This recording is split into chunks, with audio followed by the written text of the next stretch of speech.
extremely crucial area, and it's the aspect of education, of course, is indeed foremost among that. But I'll say something about that later on. But first of all, just to thank you for inviting me. And I was just telling some colleagues in preparing for this speech, your invitation triggered a very interesting discussion within our team. And it made me realize we don't discuss these topics enough. They're there in the background, we are aware of them, but we need to engage more.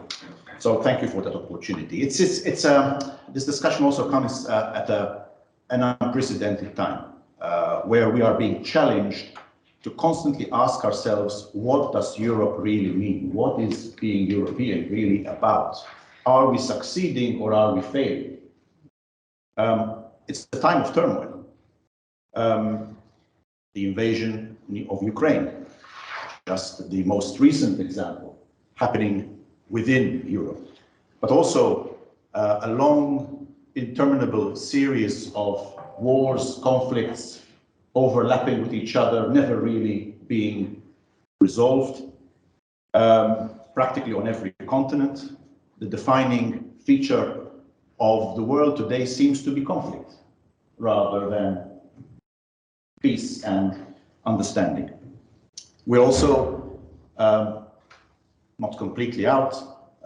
We may still have some road ahead in countries continuing to struggle with the pandemic.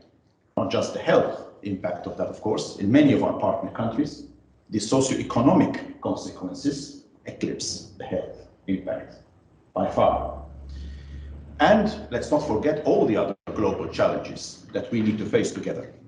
Climate change, the growing problem of inequalities, which is tearing the world apart, and many more examples. So this is the backdrop. When we discuss religion, in this case Islam, and education, we cannot isolate these topics from the background, from the overall backdrop, the context. So what role can Islam and education play in contributing to a future that we would all want to be more peaceful, more equitable, and more sustainable? The reason I mentioned all these challenges was not just because they are the context, but because they are complex problems, they are complex challenges. And to resolve those challenges, we can only hope to do so if we work together. There is a multilateral solution. No single country, no single economic system, no single political system has the answer to all these issues on its own. Because these challenges demand that different countries, populations, organizations, religions, ethnicities come together to resolve them. We cannot solve them acting individually and separately. And this is where both religion and education come in, because we are speaking here about the greater good. And religion, all religions, have tried for centuries to answer this question. What is the greater good? How should human beings live a good life? This is fundamental. What are the values, the principles that would lead to the greater good? Education, on its part, when it's applied correctly, in its true spirit, aims to give people the tools, the knowledge, the skills that they need to pursue the greater good. Because the greater good cannot just come about with aspirational statements. You need to do practical things to achieve it. And you need to have the skills and the knowledge to do so. So there is a natural synergy, I would say, between religion and education. It's no coincidence that historically, religions, especially the three monotheistic religions, but also other religions, have placed great emphasis on learning, on scholarship, on teaching. The first schools were indeed religious schools, certainly here in Europe and also elsewhere. The importance in the three monotheistic faiths of the written word, the scriptures, fundamental in all three monotheistic religions, means that, for example, illiteracy was always seen to be a very bad thing. You could not even read the word of God if you were illiterate. So this is fundamental. But of course, so this synergy between religion and education, acting together, if it's done in the right way, can be a catalyst for the kind of positive change the world needs. I would say they are natural allies. But of course, like anything else in human endeavor, religion, education, politics, economics can also be misused and even abused. This is unfortunately part of who we are as human beings. And so it's important to talk about these things. And I'll try to talk briefly about three aspects of this important and complex issue. First, of course, I'll do my best to try and explain how the European Union approaches religion and education. Then I'll talk a bit about education, which is, as I said, a major priority for us. The main priority certainly in my Directorate-General at the moment, because for various reasons, we see it as the fundamental building block to achieve every other objective that the world is pursuing. And finally, I will say something about the need and the importance of interfaith and intercultural dialogue. So let me start with the values. We often hear the term European values. I must confess I don't like this term at all, because it gives the impression that those values are unique to Europe, or that Europe has some kind of monopoly on these values. These are the values that Europe subscribes to, are universal values. Charter of Human Rights, the values that enshrine the UN system, and which all the countries in the world, without exception, at least on paper, have subscribed. What Europe tries to do, and so far is a rather unique experiment, is to pursue those values on a regional basis. To try and, in a continent that turned warfare and conflict to an industrial level. We have this sad history in Europe. But we, especially in the post-war years, the idea was to work together, acknowledging our differences, but focusing more on what we have in common. So when we talk about values, I think one of the things we do not discuss enough in Europe is where do these values come from? Because they have not materialized out of thin air. Those values, one of the main origins of those values are in fact the three monotheistic faiths. It's clear. And this is well established, it's well known, but not, I think, not emphasized enough. Values such as equality, solidarity, social justice. Where do these come from? Well, they come to a large extent from the three monotheistic religions, Judaism, Christianity, and Islam. Of course, then those values have found their way permeated into our culture, into our societies, our science, literature, art, architecture, ethics. And indeed, the influence of the monotheistic faiths in Europe has been enormous. And this applies also, and again, this is an aspect, I think, of course, the influence of Christianity is well established, Judaism as well, but Islam is also one of the building blocks of Europe. The worst mistake we can make is to think that Islam is somehow a late arrival in Europe, a recent arrival that we need to live with, we need to somehow come to terms with and stop there. Islam has been around on this continent for a long time. Well, I come from Southern Europe, and in Southern Europe we are reminded all the time, Spain, Sicily, Southern Italy. I come from a country where the official language, one of the official languages of the EU, is derived from Arabic, Syriaco-Arabic, Maltese. Every time we speak, we are reminded of heritage. For 800 years, we've been a Christian country, yet we use the word Allah to describe God, to refer to God. We use terms like Eid for Easter and Ramadan for Lent. So this is despite 800 years of Christianity. So we are reminded every time that Islam has been, but also in parts of Europe where Islam maybe did not have a direct presence, it had a very strong influence nonetheless, because first of all, Islam, especially in the early Middle Ages, was the link with classical the classical past of Europe, with Greece and Rome. Without that link, a lot of that ancient wisdom might very well have been lost if it had not been like places like Spain and southern Italy and elsewhere. Mathematics, culture, we know all of this. Why do I say this? This is so obvious, but yet in the way we teach history, for example, to our students, it's still very Eurocentric in a very traditional way. We have to really emphasize this. So it's not a late arrival by any means.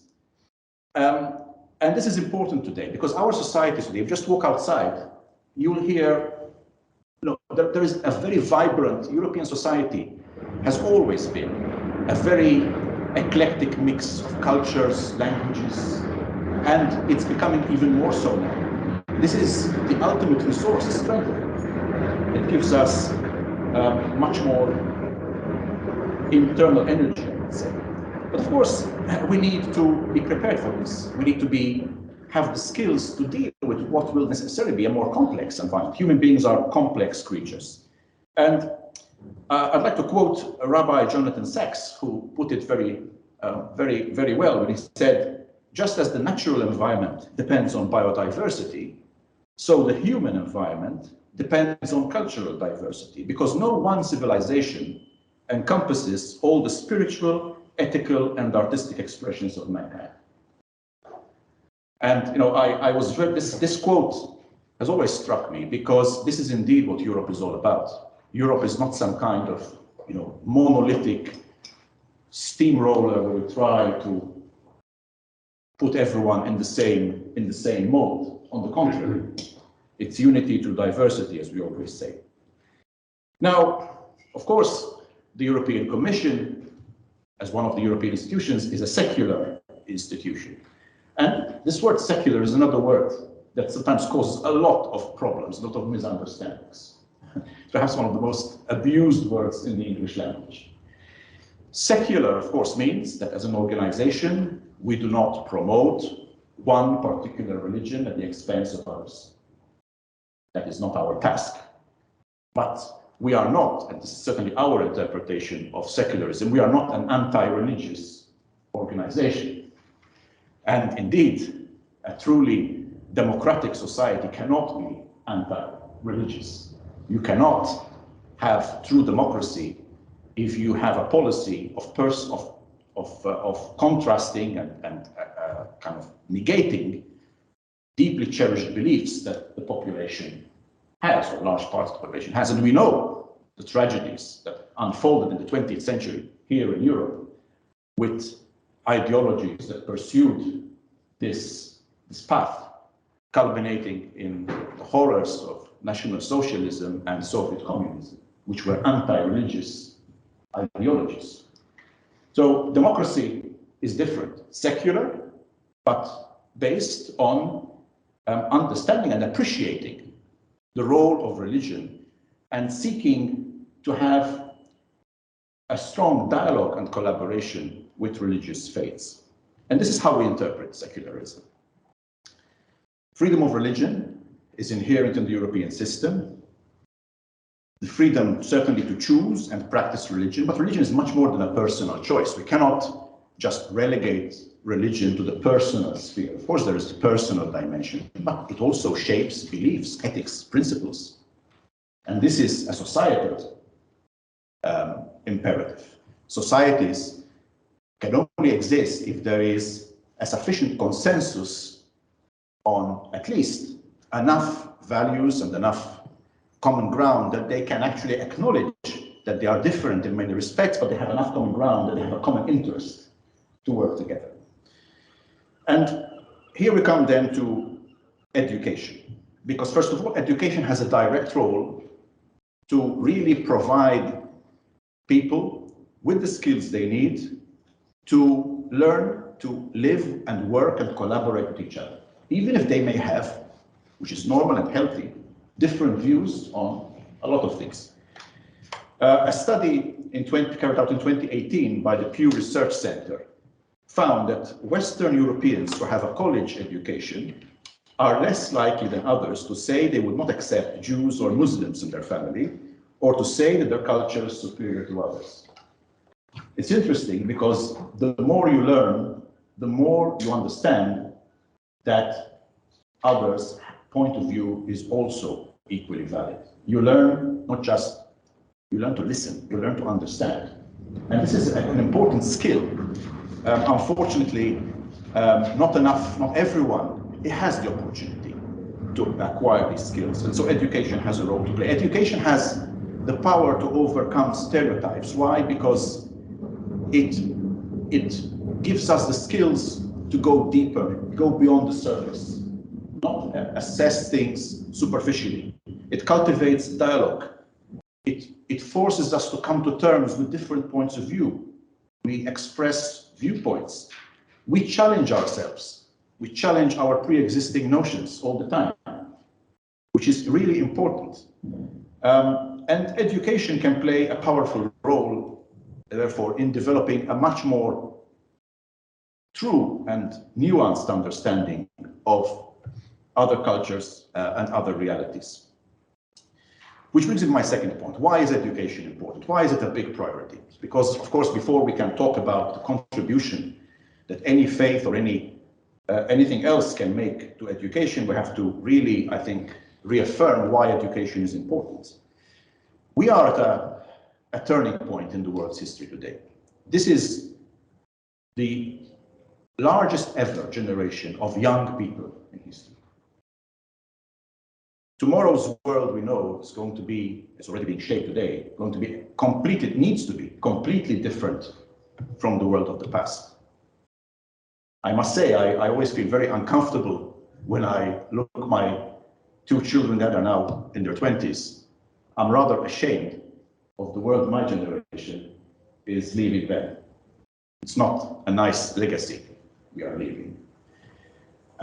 This is also a generation whose education opportunities have been profoundly impacted by a number of factors: inequalities, more recently COVID-19, conflict, geopolitical crisis.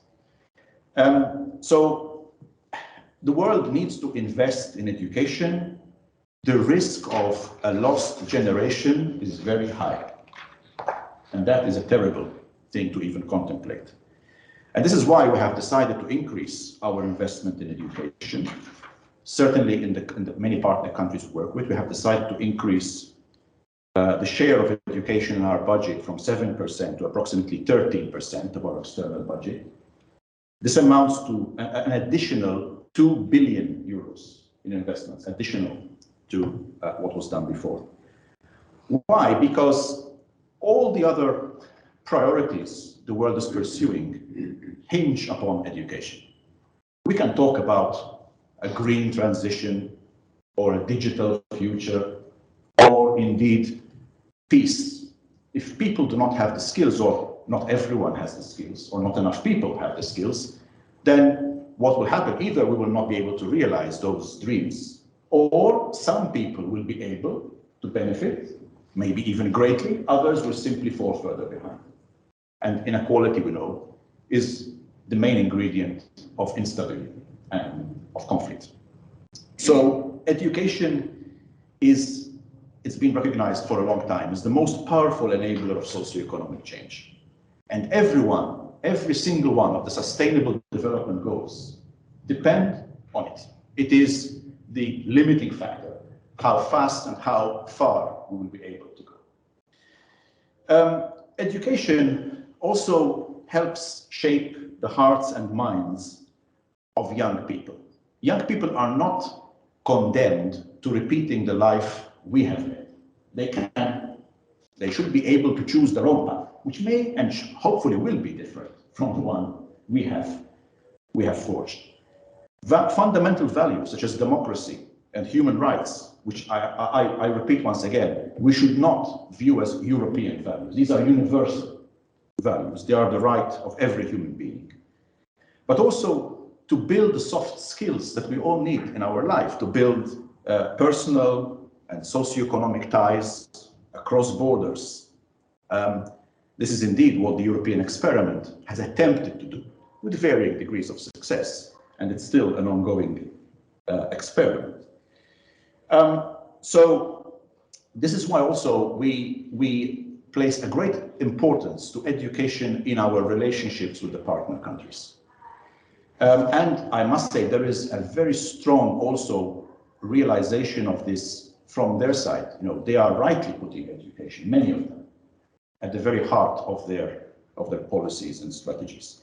We are important players in this because together with its member states, so the European Commission and the European Union member states, we currently provide over half of all official development assistance to education worldwide. We are the world's strongest supporters of education. And this is something we feel that we are obliged to do, we are happy to do, and we need to do even more. And within that priority, we have a special attention, particularly in 3 areas. We prioritize, first of all, girls' education. One of the biggest divides is still gender, unfortunately. That's more than half the world's population. So it's like an aircraft with 1 engine permanently switched off. It's not a very nice prospect. So that's something which is top priority. Second big priority is youth. Again, for the reasons I mentioned earlier, young people should have the skills and the possibility to design a different world and not necessarily repeat all the mistakes that those who came before them have done. And because of the growing challenge, the deep challenge of inequalities, we pay special attention to marginalized groups. It's not enough to look at averages. We need to look beyond the average and look at the gaps between those who are achieving the goals set out in the SDGs and those who are simply falling further behind. There are also, exciting times ahead. We have new tools, new technologies that enable us to move beyond the limitations of physical location, of geography.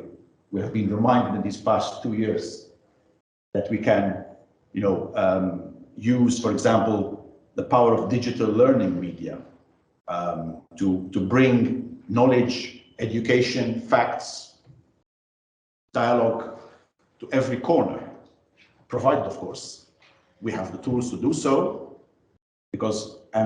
that there is also the correct use of these tools, because these tools can also do the opposite. They can convey division, they can convey hatred, they can convey also misunderstandings, stereotypes. So it's a tool, but it's a valuable tool, and it's one of the areas where we are investing heavily. But the fundamental investment we are making is in teachers. The world has a big shortage of teachers. We are millions and millions of teachers short. There is a problem with the distribution of teachers. Most of them happen to be, for example, in better resourced or urban settings, not so much in poorer rural settings. And the quality of education, of course, is not always what it should be. So we are investing strongly in supporting teachers as well, the workforce. And by 2027, we plan to devote an additional 6 billion euros to improving education worldwide. Now, we work under a so-called country-led approach. This is not Europe coming in on a white horse telling everyone how to do things. On the contrary, the ownership, the leadership has to come from our partner countries. Why? Because what we can do and what the other international donors can do is help to plant seeds. We cannot do the gardening. The national education systems and the bulk of the heavy lifting always has to come from the national systems. There needs to be a strong national ownership. And so we need to work under the leadership of those policies and strategies. And of course, we work in a spirit of partnership, as the title of my Directorate-General mentions. And I'm glad to note many countries, and here I come to the topic of the conference, many of our partner countries have embarked on very interesting and very far-reaching programs of modernization, including the integration of faith-based schools into national systems. One of the characteristics of an education system is that it must really fit hand and glove with the culture of the country concerned. It must be a natural fit. It cannot be something, alien to that. It will not work. And in many countries, it is essential to integrate and make full use of the potential of faith-based schools in bringing education to the population. And I'll give you a few concrete examples. In the Gambia, for example, EU funding will support the alignment of Islamic schools with the national system and improve curricula to better prepare students for the employment market. In Guinea-Bissau, the European Union has partnered with the Ministry of Education to improve governance of the educational system and strengthen the supervision of schools, whether they are public, community, or private. And we are paying special attention to working with Quranic schools and Luso-Arabic speaking schools, and their potential to foster inclusiveness and conflict prevention. In Pakistan, we are working with the Balochistan Education Support Program, the second one, to target education systems that especially address the needs of those who are lagging furthest behind. And particularly to reach out of school children. Again, working with parallel education systems, private schools, madrasas, to increase cooperation with the public formal education system. And also to help develop and invest in the continuous professional development of teachers. These are just three examples. There are many more. And you might say, these are places very far away from Europe. But one of the things which is very important for us in our work, certainly in our DG, is also that by providing this support, we are also learning ourselves. Because many of these issues, many of these programs address issues that we also need to have better solutions to here in Europe. So, as I said, this is not about Europe coming in with the magic solution for every problem. It's also about that Europe learns from successful best practices elsewhere. We try to bring back also successful examples from what our partner countries are doing. So it goes way beyond just the classical approach to development. Which brings me to the third and final topic I wanted to say something about, is dialogue, which means ultimately building mutual understanding and respect, and this of course goes far beyond school systems. Every challenge the world faces today, without exception, has a diversity of views. Anything you can, and therefore the importance of dialogue, and that each and every one of us has to have the skills needed. Dialogue between human beings is not an easy thing. It's not that we are complex creatures, as I said before.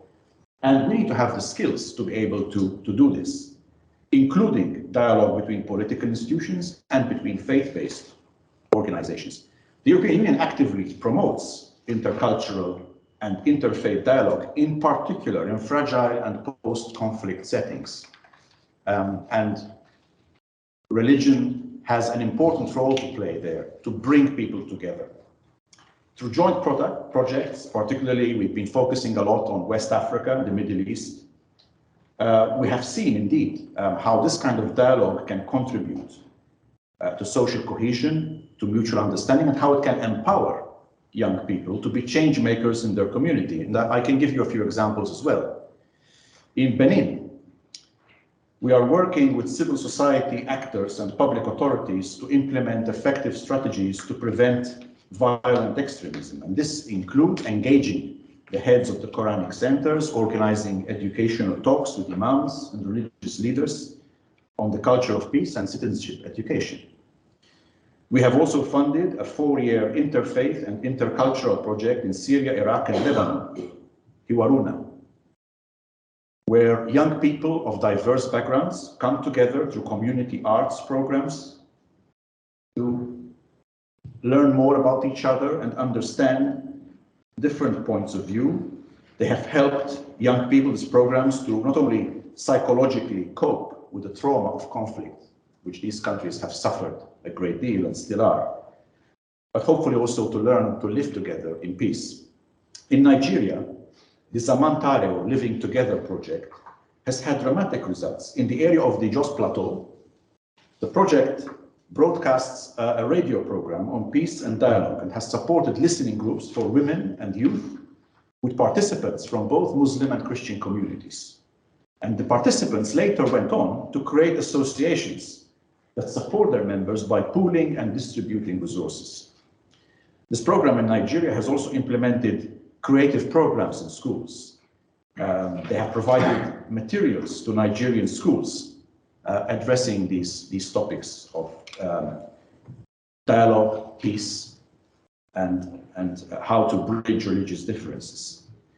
We are also working not just at the national and community level, we're also working more broadly internationally. For example, through the Global Exchange on Religion and Society, or the GERIS network, which creates a platform for civil society actors, secular and faith-based, to connect, share ideas, leverage experiences. There is a great need, in fact, and something I personally stress with my colleagues all the time, to also build a community of practice. We cannot just talk about principles. And I think that is something there is broad agreement on. The problem today is the how. How do you translate those principles? We need everyone, we all need answers and practical ideas, inspiration. We cannot afford to start every time from a blank sheet of paper. And we don't need to. There are a lot of best practices out there, but unfortunately, my experience in several years working in the European Commission is that whereas problems and conflicts, the news of them travels very quickly, best practices do not travel. They are only well known in the immediate vicinity to the people who have had the fortune of being involved, and they don't travel beyond that. We have to bridge that. We have to use also our tools to build a library of best practices. So to conclude, and despite switching on the television or logging on to your favorite platform nowadays, I suppose I would say, instantly fills the room with bad news. It's very easy to be overwhelmed by this. There's a lot that is positive that is actually going on. Maybe not as visible, but it is there. And we need to bring it out into the open, learn from it, build on it, export it, exchange it with other best practices. The European Union, this is what we're all about, is a community of practice. We every day, we engage not just in high political principles, in practical things. Anything from setting standards to establishing common rules, how we're going to spend our budget. This is the cement that holds the building together, the practical working together. And this is what enables us to continue on this project of translating these values into reality for everyone. So the role of religions, working with faith-based organizations that are, faiths are committed to create a more equitable future that brings out the full potential of humankind. And this is indeed also our shared objective. So thank you very much for this opportunity to talk about a very important topic. I hope that we will be able to continue this debate in our respective areas of work. I very much look forward to the results of your discussions, and we'll be very happy also to explore with you how we can then take those results and channel them into the various aspects of the work we do with our partner countries, where there is a great need for this kind of expert input. So thank you very much, and looking forward to the discussion.